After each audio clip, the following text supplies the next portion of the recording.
Hello, you're listening to ReedyGeeks, a Walt Disney World podcast. My name is Andrew, and I'm joined today by Horizons historian JJ. Well, World of Motion, Horizons, I guess it's an easy mistake. If you have a good title for my co-host after listening to this episode, please send in your ideas to readygeeks@gmail.com.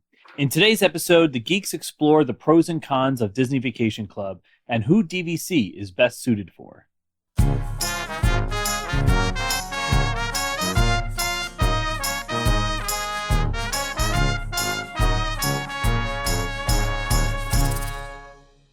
So, how do we feel about Sean not being here for this third installment?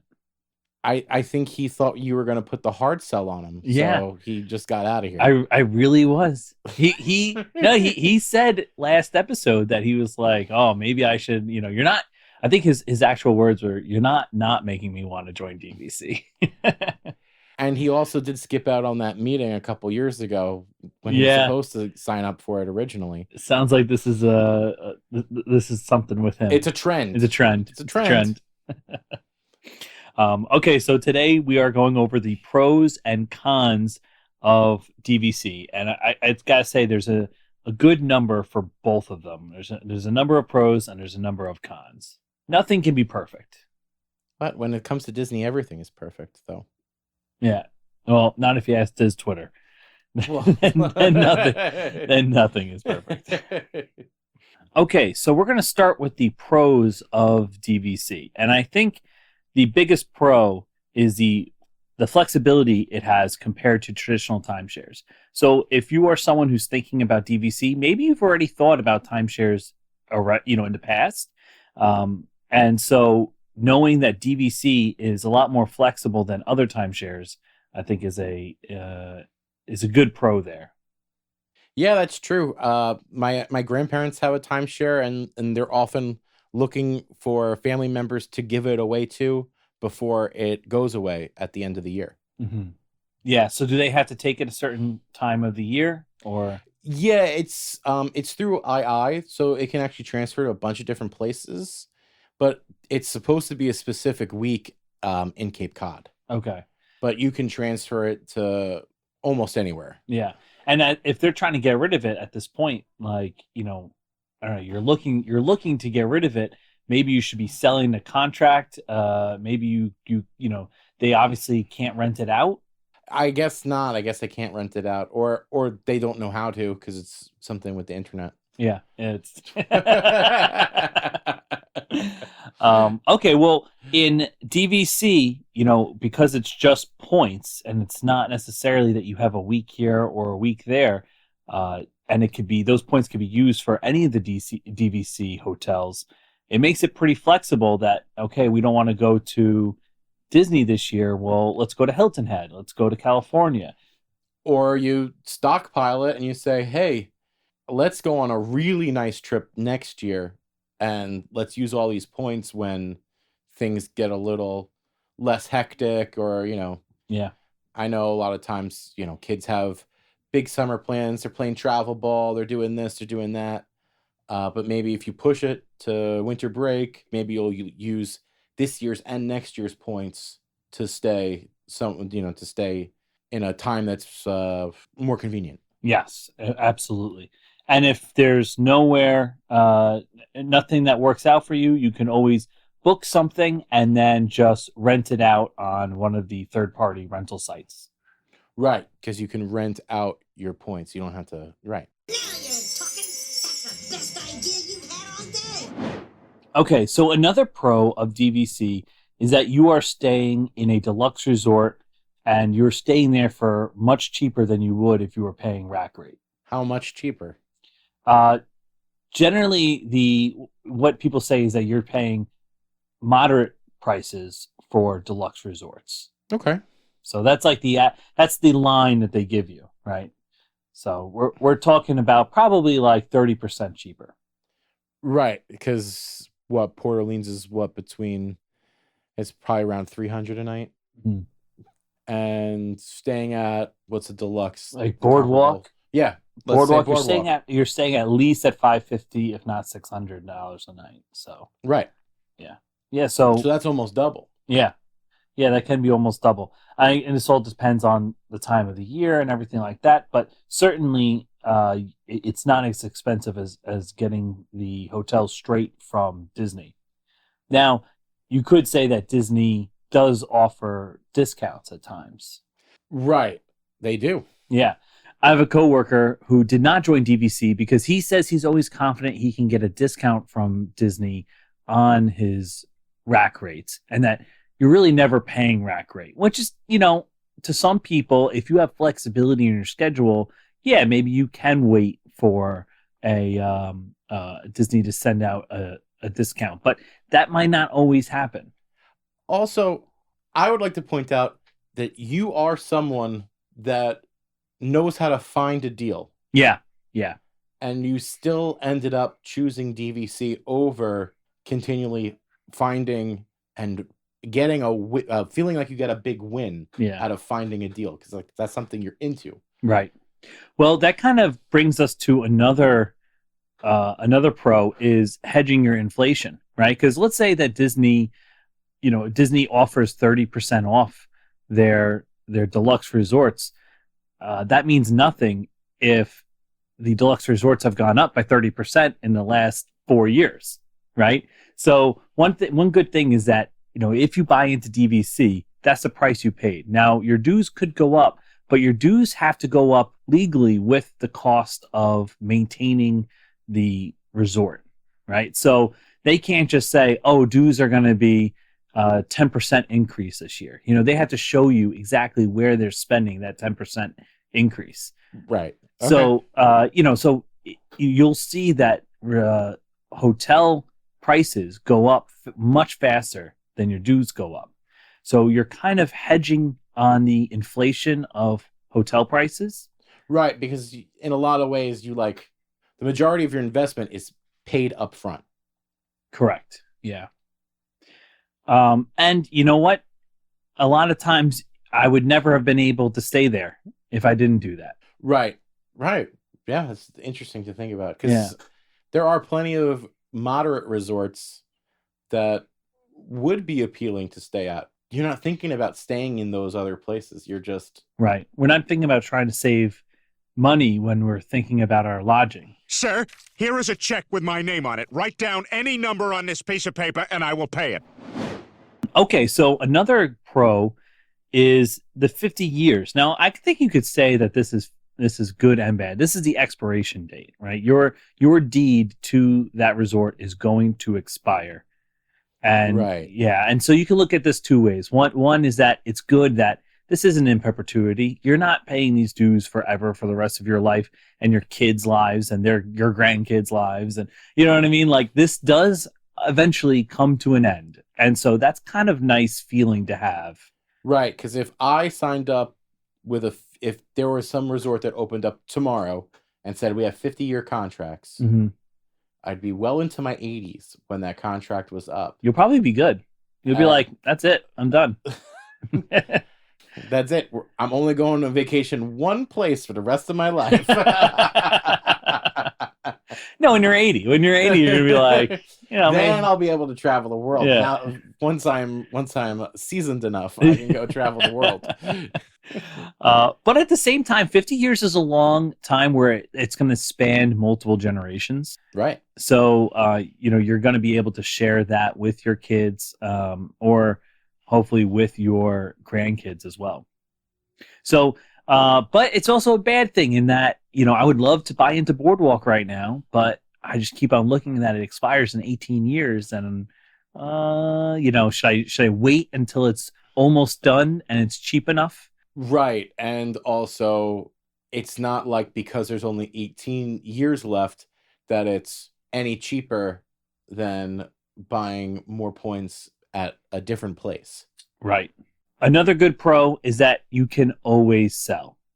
Unlike other traditional timeshares that are very difficult to sell to other people, there are very profitable and there are a lot of third-party sites that will broker your deal between someone who wants your contract and you who wants to get rid of it. And we're not talking about renting our points here because there is that too. You could always rent out your points. but this is selling my points. I'm done. I'm getting rid of it. You know, you take it over. And you can recoup some of that initial investment back by selling. Yeah, that's interesting. Not a lot of places will let you get out and recoup. Some of these people that are doing the resale now have been using the perks for 25 plus years, and now they're like, I'm not going as much anymore. I'm a grandfather now. I'm a this now. I'm not going to the parks as much. I'm going to sell this contract. Right.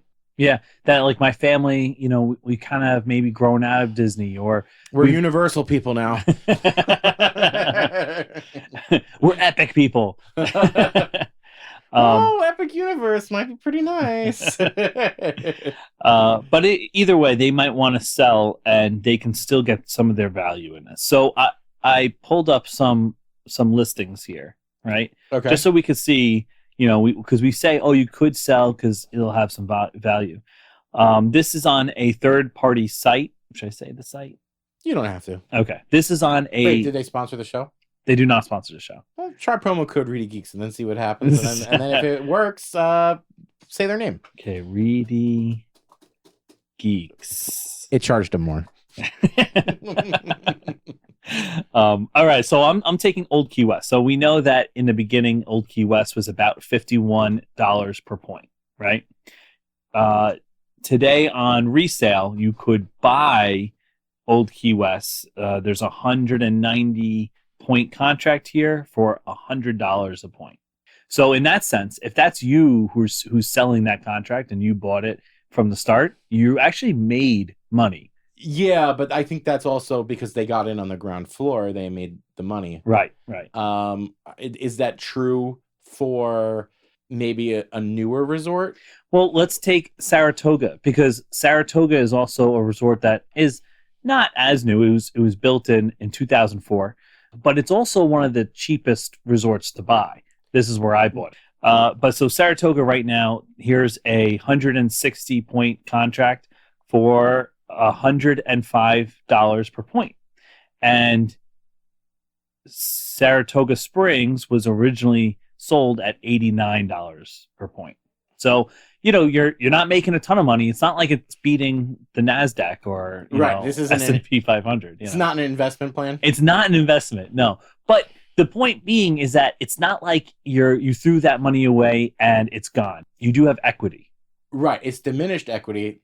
Maybe for you, it would be like, you know, a car right now because you haven't held on to it for very long. It's just kind of dropped. Yeah, right. Because, right, you said you could sell those points for 105, but you did not buy them for 105 right now. Right. Yes, no, that's true. I bought mine direct from Disney for, I think, 162. And so now if I were to resell them, yeah, I mean, hey, listen, I'm not getting all my money back. Let's say you're not getting $100 per point because the broker needs to take their cut too, right? So let's say I'm getting $90, but it's not a total loss. It's not like I just sank all of that money for nothing. I've still gone on tons of vacations. Right. You've used a lot of points. Right. You've used a lot of points too. Yeah. So that's a pro of DVC, is that they do keep some value, and it's not as though you're locked into this contract and it's worth nothing. Something that a lot of people, I think, kind of overlook is the community of DVC owners. The cult? Yeah, it is kind of a cult. Yeah. Do you know they call each other neighbors? Hey, neighbor.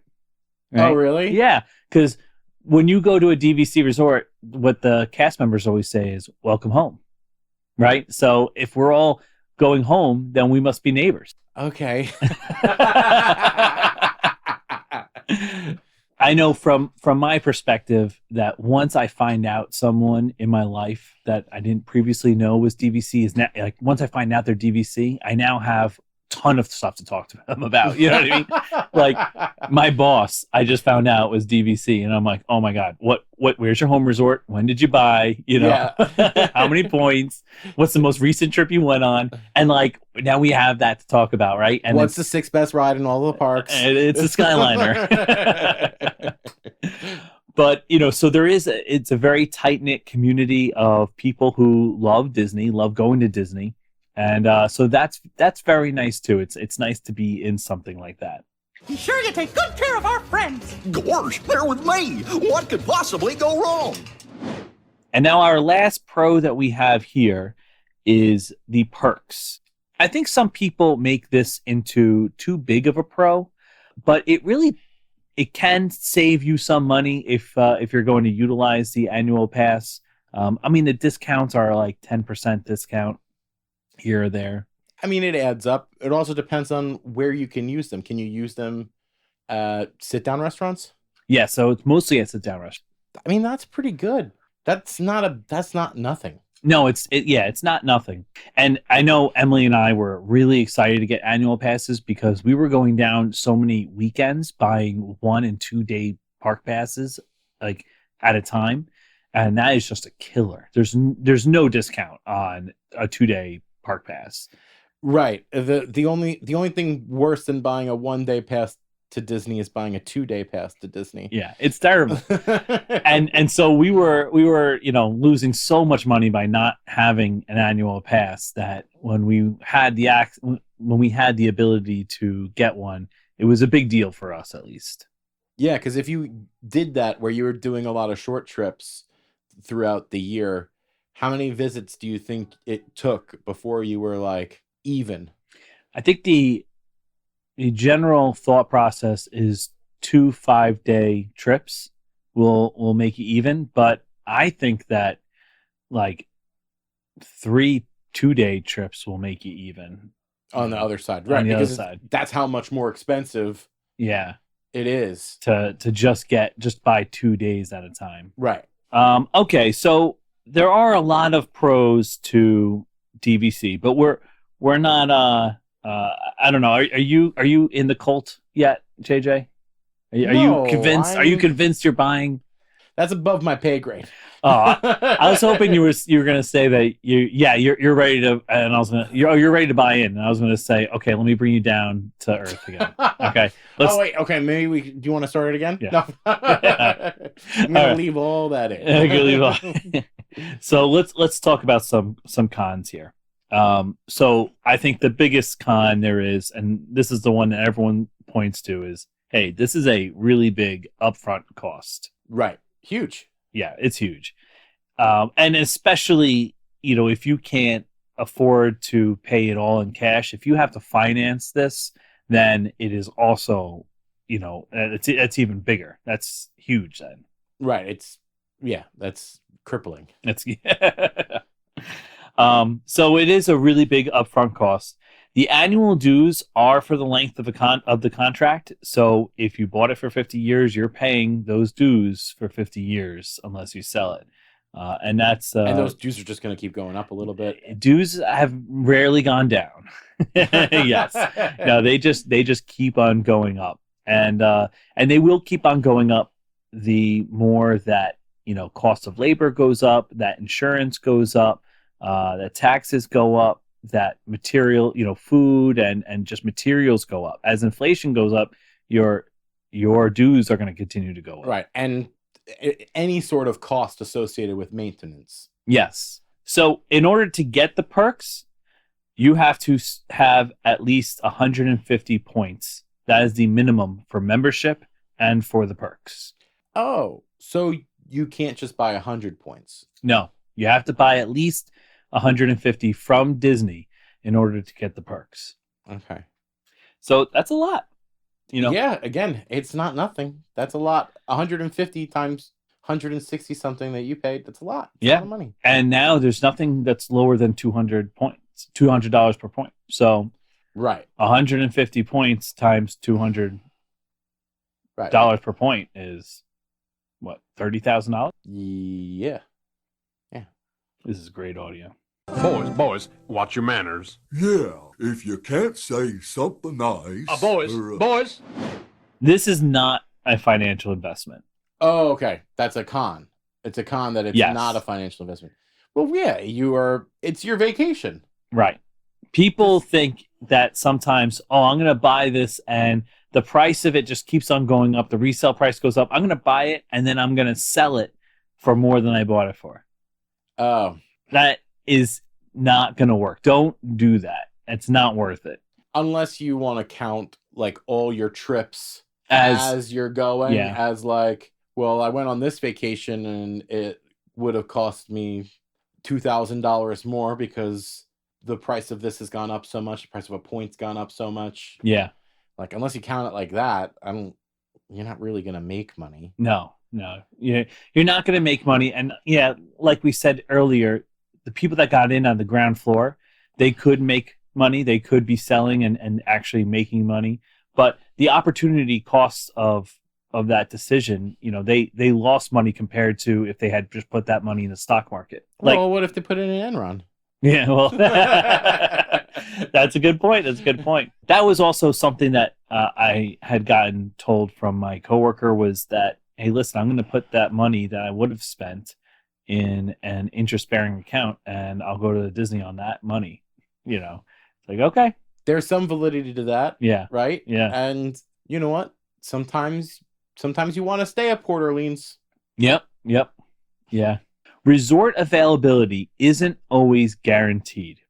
This is something that a lot of people misunderstand about DVC, that when you buy into a resort, you're not guaranteed a room in that resort. You still need to plan out your stay and hope that there's still room in your resort, right? Just because you own at Saratoga doesn't mean they're constantly waiting for you at Saratoga and there's just a room always for you. Right. But that's why they give you that window, that 11 to 7, the 4-month window. Yeah, you do have priority over other people. But even still then, there's a lot of fighting that goes on at the 11th month mark to get some highly sought rooms like club level at Animal Kingdom. Everyone wants that, right? Like, hey, why I could get alcohol with my points? Yeah, that's awesome. Like, everyone wants that. But I'll never get that because I don't own at Animal Kingdom Lodge, and even people who own at Animal Kingdom Lodge may not ever get that because it's so difficult to get those rooms. Right. So you can't go into this thinking that you're buying into a resort. Hey, I'm gonna always be able to go to that resort. If you should decide to join us, final arrangements may be made at the end of the tour. Resale has some restrictions. Okay, so the upfront cost is too much from Disney. I'll just go resale and, spend half as much as I would going through Disney. Well, then you have to live with some restrictions. You can't go to those Moonlight Magic events.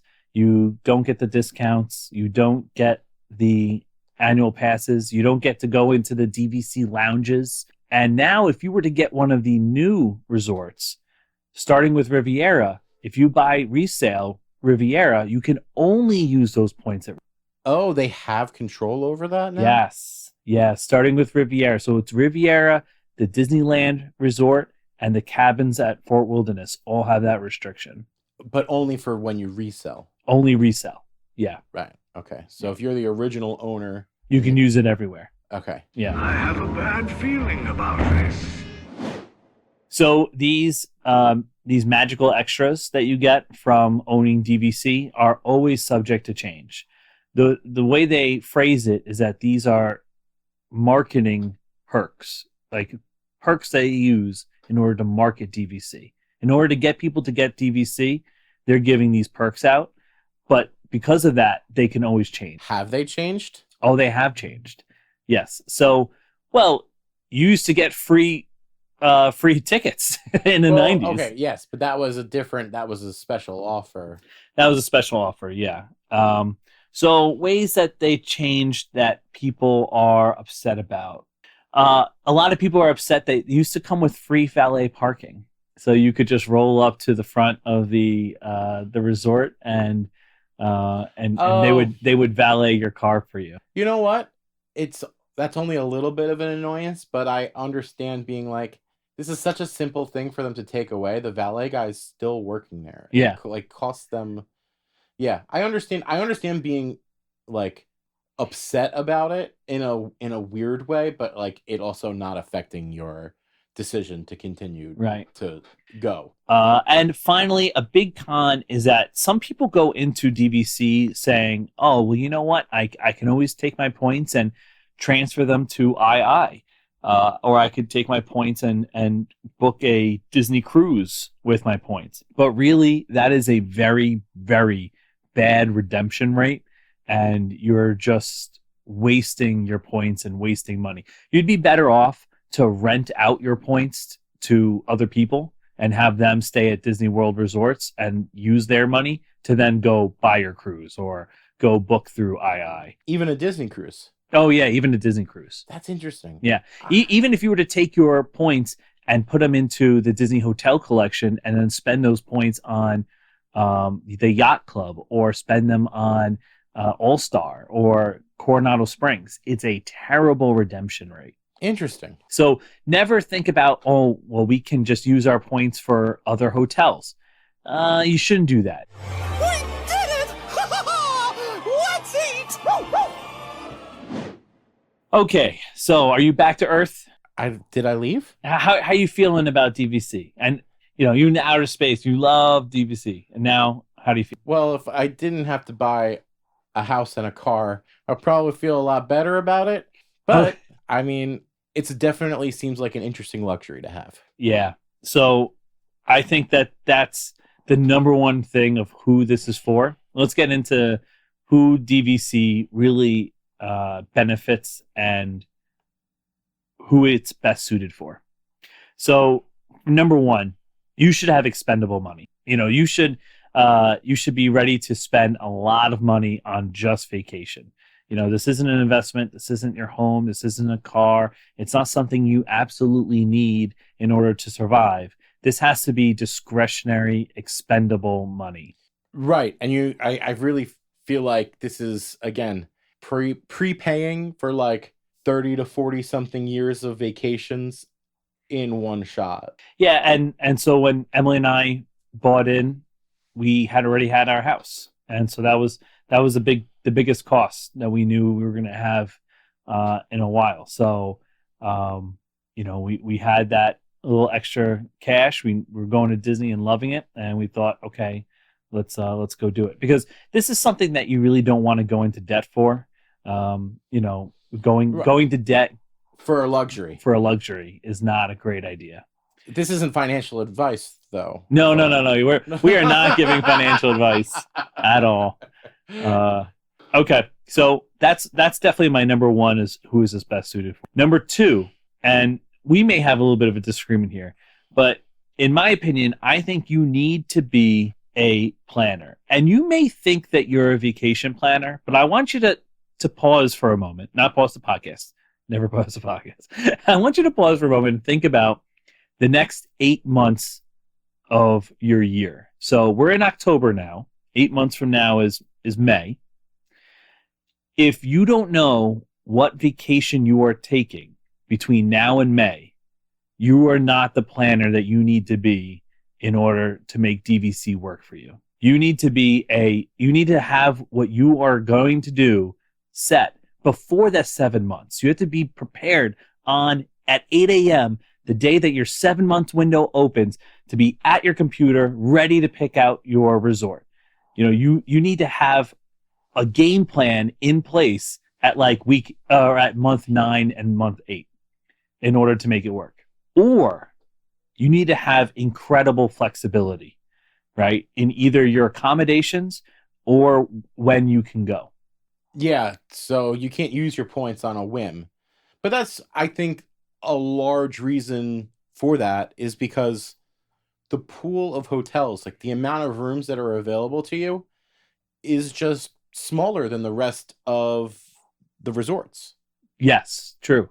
Yeah, and even in the resorts, there's not as much availability as you think there is, because Disney withholds a lot of availability, because you could go onto Disney World website right now and book at Saratoga, right? Well, Saratoga's fully a DVC resort. How can you book through Disney's website at Saratoga? It's because they withhold points, and you're essentially renting from them. Right, because Disney owns points as well. Yes. So those are Disney's bookings. Yes, those are Disney's bookings. So yeah, you need to be a really good big planner or have incredible flexibility where you can go on vacation at any time, or you live close enough that if a resort opens up, you can just grab it and stay there. I know that in my family, my sister and my mother are going on a trip, and they're planning it for February, and they're having a really tough time. And I don't think we all understood how much you needed to be able to plan ahead of time. Luckily for Emily and I, we're both teachers. We know exactly when our breaks are going to be, and so we already have next summer all planned out of all of our vacations. So, we know exactly what we're doing from now to the summer. And I think that's how you get the most out of DVC. Okay, number 3, you want to go to Disney at least once every 3 years, preferably every year or every 2 years. Right. I mean, I think it would be silly to prepay that much money if you only went to Disney once every 3 years. I think that's pushing it. Yeah, I mean, I think that would be worth it if you got resale and you got maybe a 50-point contract, and every 3 years you have 150 points. You can do a lot with 150 points, and you don't need then the discounts or the Moonlight Magic or the annual passes, because you're only going once every 3 years. Right. Oh, okay. That's interesting. I didn't think of that angle. The only angle that I could see where once every 3 years makes sense is if you were someone that needed a larger accommodation. If you were someone that was like, I'm a family of 8. We got to stay at one of those 2-bedroom villas every time we go to Disney. Yeah. Like, this is a way to get that cost low enough where maybe you can afford to go to Disney again. You say, okay, every 3 years, we can get that nice big room. We got enough points to do that every 3 years. Yeah, actually, that's a really good point, too. Yeah. All right. So you like going to Disney, and you want to go to Disney. It's just, and if you have a family of 8, it's expensive to fly down there, and just like in general, the food and everything. Probably just like charter your own jet at that point. Wheels Up. Use promo code ReedyGeeks at wheelsup.com. Okay, and then lastly would be someone who wants to stay at a deluxe resort. I know from this podcast that you and Sean don't value deluxe resorts as much as other people. Right? Well, I think it's an interesting thing to think about. I just personally thought that my vacation money would be better spent elsewhere. But when you're doing this and you're thinking about it in terms of, well, how much are the points actually costing you and whatever, if you divide it out for how long your years are, I think there's a way you can look at it staying at a moderate resort for deluxe pricing.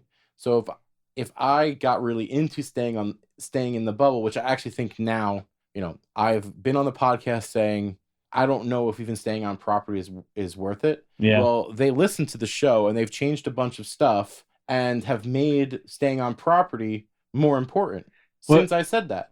So what have they changed? They made fast pass bookings go for people that are staying on property at 7 days before, and then everyone else only gets 3 days out. Mm-hmm, mm-hmm. So that's huge. Yeah. That is tremendous.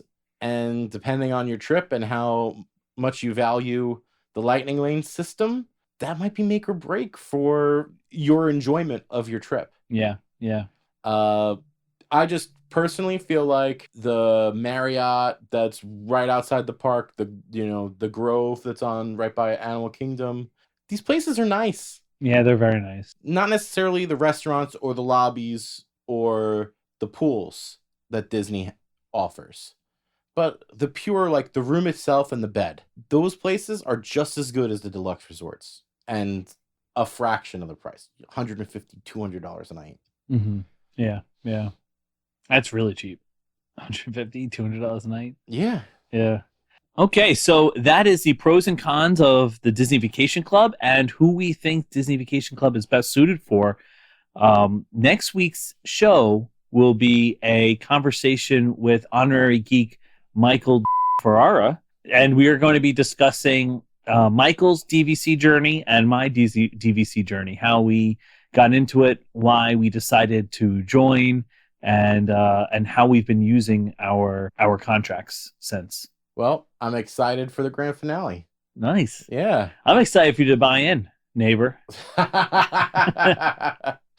Maybe in a few years. I gotta cross some T's and dot some I's first. Just take all of that wedding money, right? All the gift money. Just you know how you have to like make a couple more payments to the venue and Yeah. just don't do that. They won't. We'll all show up the day of the wedding. They'll have to see us. They'll have to let us in. We'll come with pitchforks. Okay, Andrew, do you think we got time for a little game? I think we got some time. Yeah. Okay, Andrew, back by popular demand, we're going to go through another couple rounds of One's Gotta Go, but this time, a very distinct angle, Magic Kingdom edition. I'm going to read off 4 things that are associated with the Magic Kingdom, and we are going to banish one from existence. Okay. Okay, Andrew, you ready for the first prompt? Yes. Okay. One's Gotta Go. PhilharMagic, the Tiki Room, the Hall of Presidents, and the Country Bears. Can I first say that I don't like this rumor that Hall of Presidents is going and all of Liberty Square is going to get demolished? Oh, and be part of some spooky transition to Villain Land? Yeah. Yeah. And I don't or like that. absorbed by Front Tire Land? Right. Front Tire Land. I like that. Unless the spookiness is like Abraham Lincoln Vampire Killer or something like that. Like they turn the presidents into vampires. Like that'd be kind of cool. That could be fun. But I don't know. I guess they want to get away from anything political, right? So that's what I'm killing off, though. You're killing it off. I'm killing off Hall of Presidents. That's a skip for me. I would pick the Tiki Room, especially because I think the Tiki Room works so much better in Disneyland because it's right where you get your Dole Whip. So you get your Dole Whip and then you go watch a Tiki Room while you eat it. Yeah. Literally a line where you're waiting for the Tiki Room is a dedicated Dole Whip line. Oh, that's cool. Yeah. So, all right. So, yeah, you're getting rid of Hall of Presidents. I'm getting rid of Hall of Presidents. So I just went on Country Bears. Oh, yeah, new Country Bears. Yeah, the new Country Bears. And I really liked it. I think it's a good mixture between the old Country Bears and, just updating it with new songs that people know. Because when they made the Country Bears to begin with in the 70s, those were songs that people knew. Those were country western songs. Those were, yeah. They weren't just songs from the Country Bears. Right, exactly. Now they're just songs from the Country Bears, so I needed to change. And I think that they did a pretty good job. They picked a lot of Disney songs too, but they weren't necessarily the Disney songs that you would immediately think of, like Let It Go was not one of them. You know what I mean? Like, I think they did a good job in picking one. So I'm keeping Country Bears. I'm keeping PhilharMagic, Avi.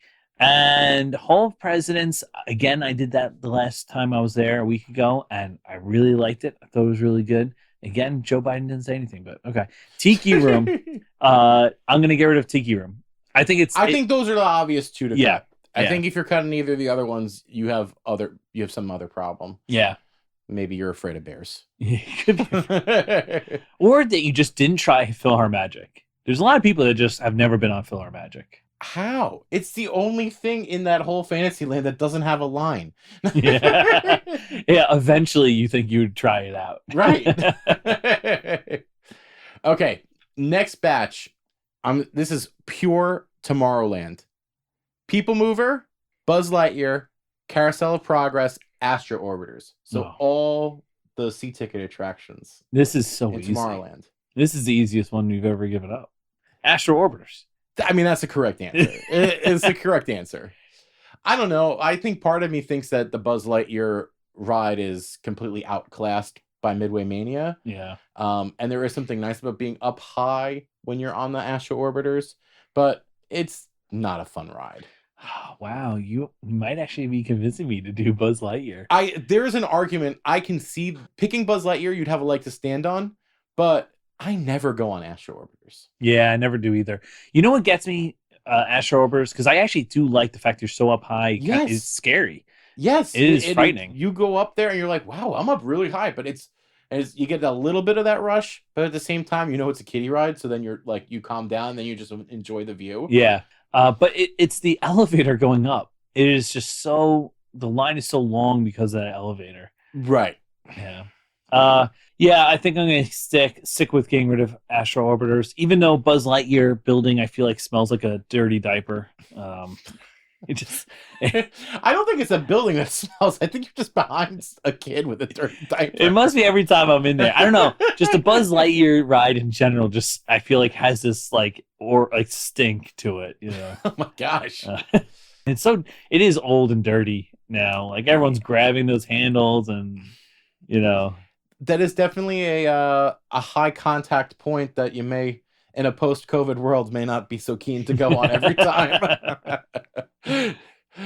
Okay, let's move away from rides for a second and let's go to snacks. I've got corn dog nuggets, cheeseburger spring rolls, the turkey leg, and the hush puppies from Columbia House. Well, This is really easy for me and really hard for you. I am jumping in the bullet that's going towards the turkey leg, and I'm taking one for the turkey leg. That's how much I want to save it. Yeah. Oh, yeah, you love the turkey leg. I am a Secret Service agent, and the turkey leg is a presumptive nominee for the presidency. Yeah, I'm jumping in front of the turkey leg and saving it. I love that turkey leg. No, I'm getting rid of that turkey leg. I don't need it. Who doesn't love hush puppies? Corn dog nuggets, you can get those anywhere. I'm sorry, Casey's Corner fans. Yeah, no, I'm getting rid of corn dog nuggets. Yeah, and then you can't get rid of cheeseburger spring rolls. No, they're really good. It's the best savory snack in Magic Kingdom. I don't even know if it's particularly close. Yeah, that's a very good one. And it's like the perfect amount. I guess maybe the caveat is sometimes the spring roll they have that's not the cheeseburger one, because they usually have two flavors. Pepperoni. Right. It's usually pepperoni, but 50th anniversary, it was pastrami one. Oh. And it was really good. Maybe even better than the cheeseburger one. Interesting. Okay. Yeah. What are you getting rid of? Oh, I'm getting rid of turkey leg. Oh, no, you can't. I jumped in front of it. I saved it. Well, then it's corn dog nuggets, but it's still turkey leg. Okay. We're staying in snacks, but this time we're doing sweets. There's a notable exception here because I thought it was just not fair to the rest of them. I excluded Dole Whip because I was going to save it no matter what. I've got Gaston Cinnamon Roll, the Orange Bird Citrus Swirl, the Nutella Waffle from Sleepy Hollow, and the newest addition, Tiana's Beignets. Yeah, and I had that last week as well. Surprise! I was in Disney last week. I've said it like 3 times, you know. Okay, so I'm getting rid of Gaston's cinnamon roll. I feel like you can get a cinnamon roll anywhere. I agree with that because Gaston's cinnamon roll, the only thing that separates it from other cinnamon rolls is the fact that they give you extra icing for free if you ask for it. Oh my god, what? That's it? I mean, that's the only thing that separates it from any other cinnamon roll that I would get anywhere. Otherwise, it's just an average cinnamon roll. I mean, still great. Cinnamon rolls are very good. But it's probably priced so high that if you were to go to any cinnamon roll place, you could ask for another cup of cinnamon you could ask for another cup of icing and they would give it to you for like 75 cents. Yeah, but I mean, it's a significant size. The appeal to it is that, you know, this is enough cinnamon roll for 3 or 4 people, you know. Well, I don't even get it. Does Gaston love cinnamon rolls? No, he was an egg guy. There should be a hard-boiled egg. Gaston's hard-boiled egg. I would be into that. Yeah. It's been a protein-forward choice of mine lately is the from Costco, you can buy the little packets of the hard-boiled eggs. Yeah, those are good. Good on the go. I just don't understand why Gaston has a cinnamon roll.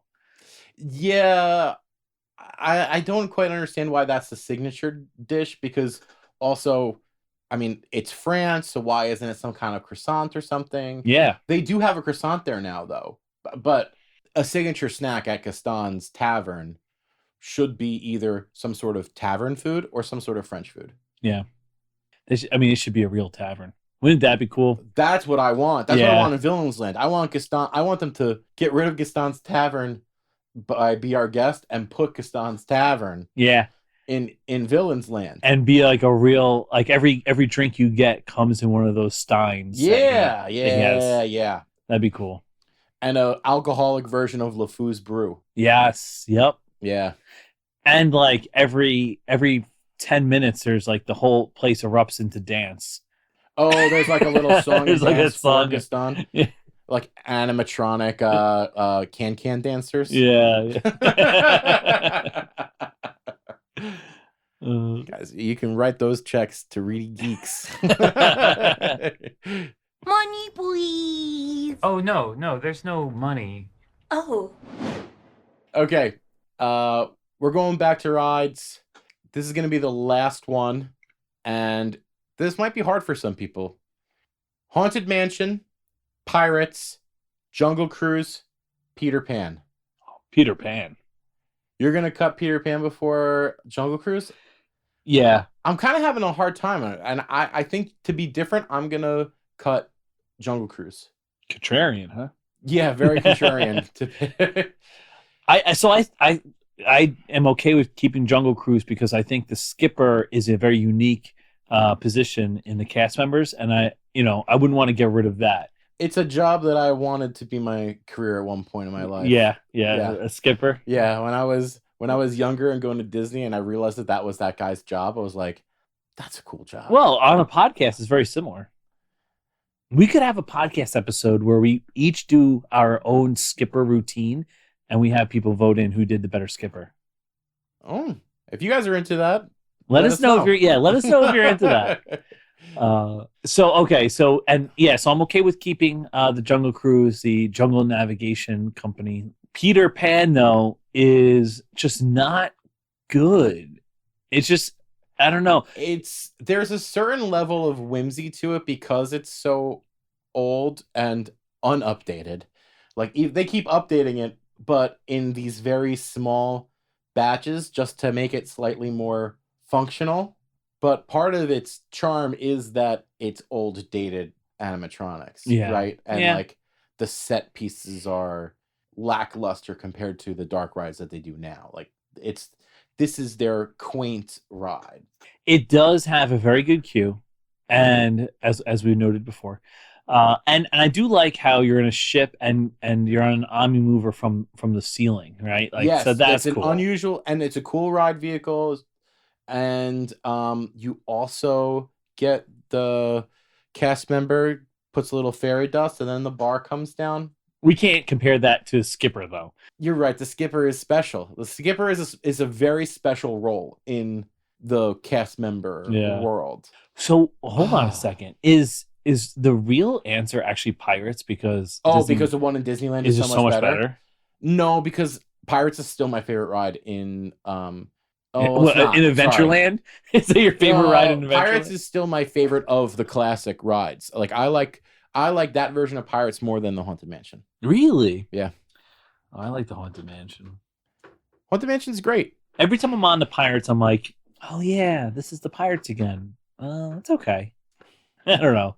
It's like, this is nice. It's a nice little boat ride. But I'm on Haunted Mansion. And I'm always looking for different things. Like the attic scene. Like you go through that attic scene way too quickly, and I feel like every time I go in there, I notice something different. That's fair. Yeah. I'm still getting rid of Peter Pan. And I think I'm still getting rid of Jungle Cruise. Okay. I was going to say, I'm burning Peter Pan to the ground. I don't know if you can burn the Jungle Cruise, though, that has the water in it. The backside of water will save everything. It'll put out the fire. It will be saved by the backside of water. Actually, you know what I kind of like about getting rid of Jungle Cruise is that you have a lot of land that you can put something else really. That's a big piece of property. That's a big. And Peter Pan is landlocked and tiny, and because if they could have expanded it, they already would have. Yeah, and because it's always got an hour-long wait. Well, actually, so does Jungle Cruise. That's because there's not enough boats. So what you replace the Peter Pan area will be something either very similar to Peter Pan anyway, or A DVC lounge? let's do that. Let's tear down Peter Pan and put in a DVC lounge. I'm sure DVC people will love that, and that's not that's not going to cause any problems between any people. Another good segment idea could be, what would we do to the parks to anger the most people? I mean, getting rid of Peter Pan is pretty high up on that list. That's a lot of people's like most classic favorite thing that just gives them the most nostalgia for Fantasyland. At one point that was Small World, but then it was too easy. It was too obviously Small World. Peter Pan and Jungle Cruise at least made it a competition. Right. And I guess Pirates for you too. Well, yeah. It's just not. I think you're as just good. a low man on the Pirates. I am. I still go on it every time, and I still enjoy it. But every time I'm on it and I get off, I'm like, okay, I'm good. Yeah. Wow, Haunted, I could go on that again. Hurry back. She's telling me to come back. And you do. Yeah. Be sure to bring your death certificate. Okay, that'll do for today's episode of Reedy Geeks. Make sure to rate, review, and subscribe wherever you listen to podcasts. You can check us out on all social media platforms at ReedyGeeks, and we'll see you again soon. They're not gonna make it! They're not gonna make it! Mission accomplished. You made it! I knew you would. This week's Honest Send-Off comes courtesy of Dr. Seeker from the Institute.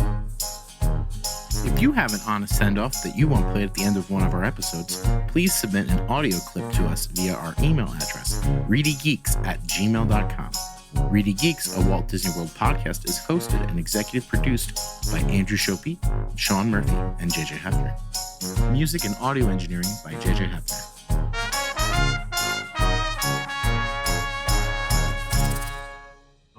Voyage.